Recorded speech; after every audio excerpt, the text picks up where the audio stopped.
Hey guys, in this video I'll show you how to install Java on Windows 11. Let's begin.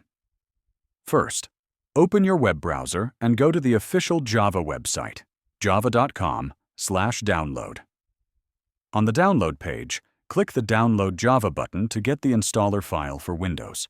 Once the download is complete, go to your Downloads folder and double-click the installer file. A setup window will appear. Click Install to start the installation process. Wait a few minutes while Java installs on your computer.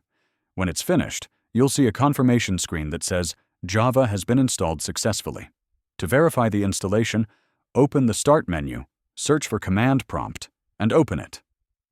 Type Java-version and press Enter. If you see the version number displayed, it means Java is installed correctly on your Windows 11 PC. And that's it! You've successfully installed Java on Windows 11. Thanks for watching, and don't forget to like this video and subscribe for more simple tech tutorials.